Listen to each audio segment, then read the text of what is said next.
সুপ্রভাত। আমি রুমা রান্নাঘরে আপনাদের সকলের স্বাগত।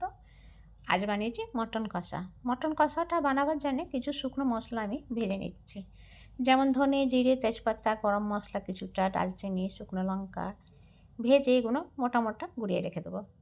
আলু 4টে ভেজে নিলাম। ভেজে এবার মোটা মোটা পেঁয়াজগুলো ভেজে নেব। এগুলোকে ভেজে আমি পিষে নেব। এই মটন কষাটা একেবারেই আলাদা বানাচ্ছি।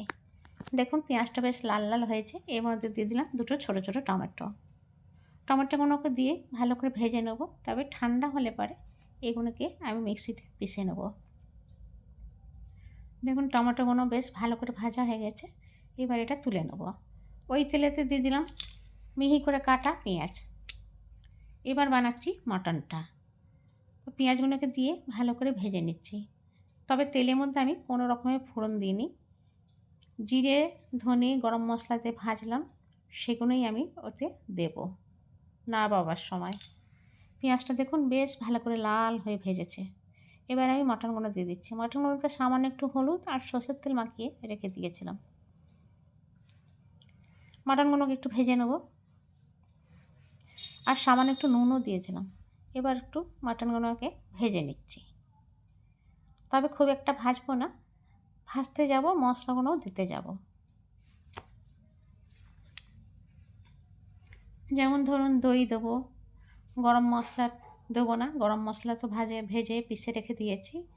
দই দেবো, হলুদ দেবো, তারপরে আপনার যে পেঁয়াজটা ভেজে পিষে রাখলাম টমেটো দিয়ে, সেটা দিয়ে দিলাম এখন। আর তারপরে দেবো আপনার মিট মশলা, লঙ্কার গুঁড়ো, কাশ্মীরি লঙ্কার গুঁড়ো, এগুলো সব দেবো। তো প্রথমে আমি এই টমেটো পেঁয়াজ পেষাটা দিয়ে দিলাম, দিয়ে এটাকেও বেশ ভালো করে ভেজে নিলাম। এবার একে একে মশলার পালা দিয়ে দিলাম। হলুদ গুঁড়ো, ঝাল লঙ্কার গুঁড়ো, ধনে গুঁড়ো, মিট মশলা আর দেবো কাশ্মীরি লঙ্কার গুঁড়ো। এখনই আমি এর সঙ্গেও নুন পরিমাণ মতন আর চিনি দিয়ে দেবো। দিয়ে এটাকে এবার ভাজবো।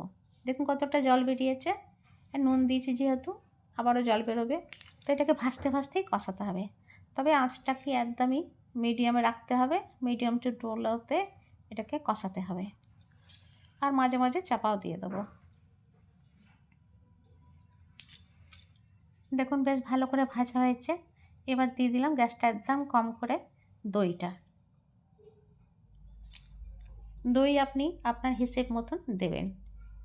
তো আমি দিলাম 4 চামচে দই দিয়ে এবারকে ভালো করে কষিয়ে নেব।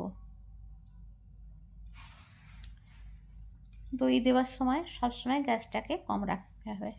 তো আমার গ্যাসটা এমনিতেই কম আছে। মটনটা বেশ ভালো করে কষানো হয়েছে।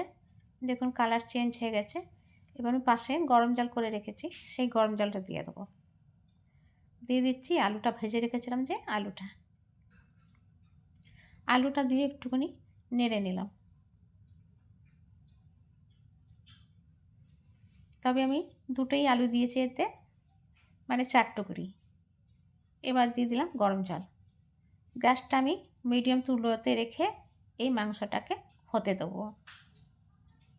যেহেতু জলটা কম দিয়েছি, মাংসটা আমি কষা মাংসের মতন বানাচ্ছি রুটি পরোটার সঙ্গে খাবার জন্যে।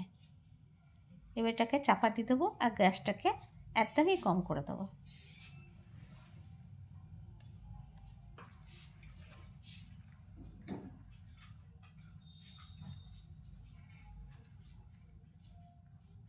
ফিরে এসেছি 15 মিনিট পর। এবার গ্যাসটাকে আমি জোরে করে দিয়েছি।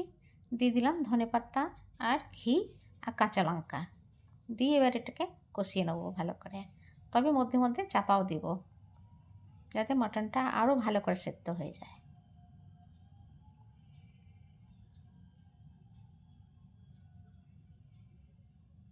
এমনি করে একবার মাটন বানিয়ে খেয়ে দেখতে পারেন ভাজা মশলা দিয়ে, বেশ ভালো লাগে খেতে।